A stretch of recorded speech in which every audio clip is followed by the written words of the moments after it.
जी प्रहार चैनल में आपका स्वागत है।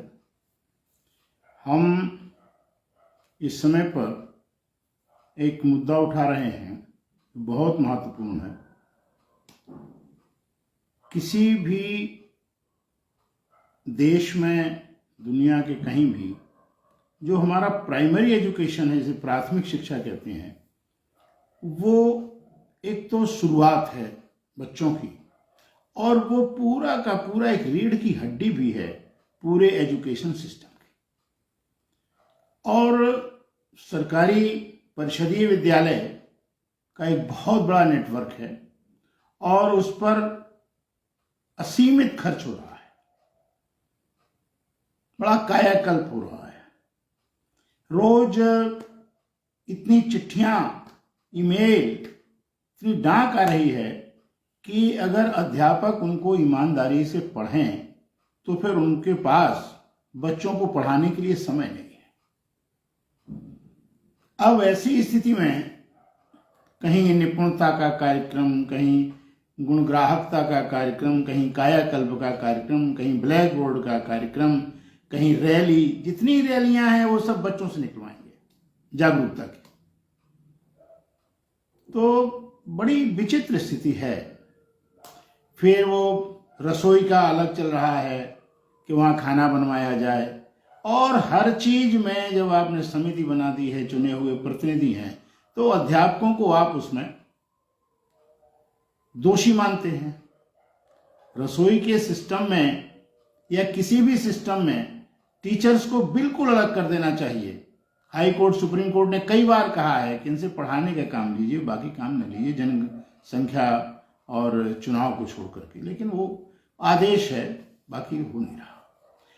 सर्वाधिक चिंता का विषय ये है कि हमारे माननीय मुख्यमंत्री जी के एजेंडे में प्राइमरी एजुकेशन शीर्ष पर है और उनके परम प्रिय चहेते इसके महानिदेशक हैं, और वो प्राणपण से जुटे हैं कि भाई एजुकेशन सिस्टम को हमें ठीक करना है। अब इस समय अर्धवार्षिक परीक्षाओं का दौर चल रहा है, उसके बड़े निर्देश आए। उन निर्देशों का अनुपालन हो कहाँ रहा है, ये देखने की बात है। हमारे पास जो मीडिया रिपोर्ट्स हैं, खासतौर से एनसीआर की, जिसमें आपका गाजियाबाद है, आपका हापुड़ है, आपके और भी मेरठ है, एनसीआर के जितने पर हैं, बुलंदशहर है, इन सब में यह बताया गया है कि प्रश्न पत्र तक उपलब्ध नहीं है अध्यापकों को। वो प्रश्नों को ब्लैक बोर्ड पे लिख के बच्चों को हल करने के लिए कह रहे कि हल करो, और उत्तर पुस्तिकाओं का भी अकाल है।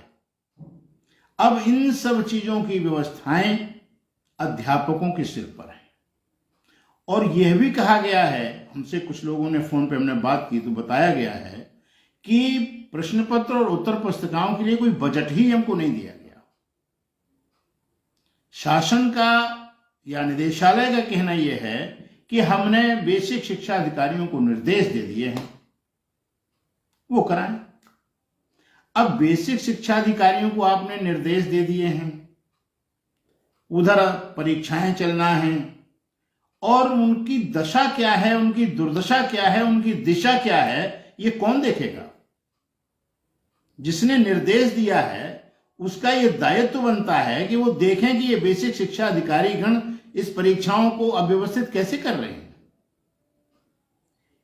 सर्वाधिक क्षति इसमें उनकी होती है जो मेधावान छात्र होते हैं, ग्रामीण इलाके से गरीब परिवारों के बच्चे जिनमें मेधा भी होती है। ऐसी परिस्थितियों के दुष्चक्र में उनकी मेधा चकनाचूर हो जाती है।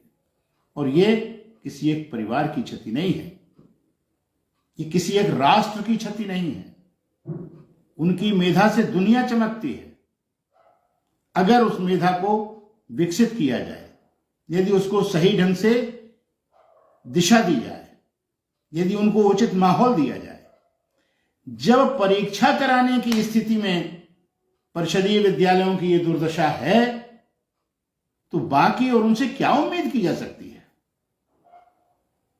इन परीक्षाओं में जो औसत बच्चे होते हैं उनका कोई नुकसान नहीं होता, लेकिन जो औसत से ज्ञानवान होते हैं, मेधावी होते हैं, उनकी मेधा चौपट होती है। और इसके लिए दोषी कौन है? दरअसल जिन अधिकारियों को निर्देश दिए जाते हैं, जो अधिकारी निर्देश देते हैं, उन सब के ऊपर शासन की छतरी है, ऐसा उन्हें विश्वास है। बाकी वो जाने और शासन जाने।